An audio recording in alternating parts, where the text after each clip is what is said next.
Are Janardhan, IFTU Telangana రాష్ట్ర ఉపాధ్యక్షులు, కల్యపు Chandraiah, IFTU జిల్లా కమిటీ నాయకులు.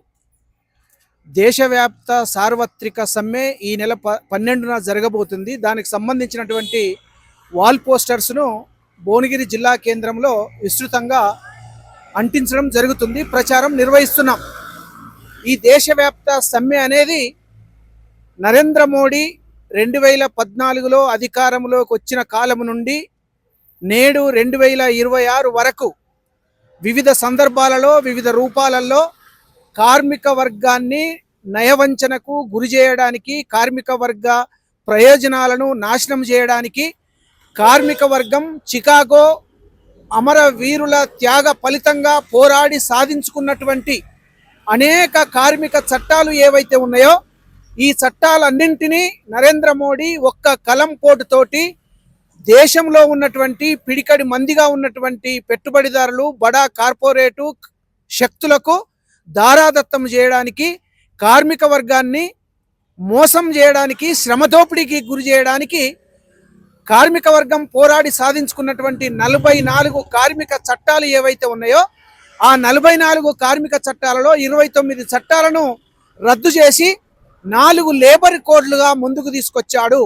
ఈ 4 లేబర్ కోడ్లు అనేది కార్మిక వర్గానికి గొడ్డలి పెట్టు లాంటివి, ఉరితాళ్ళు బిగించే విధంగా ఈ 4 లేబర్ కోడ్లు కార్మిక వర్గానికి రాబోతున్నాయి.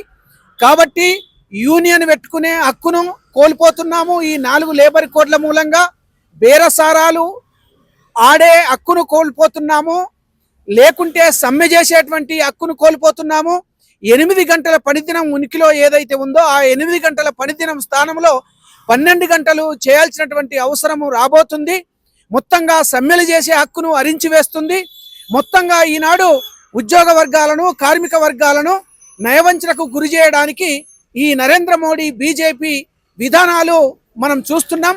అందుకే దేశంలో 2019 నుండి నేటి వరకు వివిధ రూపాలలో కార్మిక వర్గం అనేక రూపాలలో ఈ 4 లేబర్ కోడ్లను రద్దు చేయాలని డిమాండ్ చేస్తూ పెద్ద ఎత్తున ఉద్యమాలు లేవదీస్తున్నటువంటి అనుభవం ఉన్నది, చరిత్ర ఉన్నది.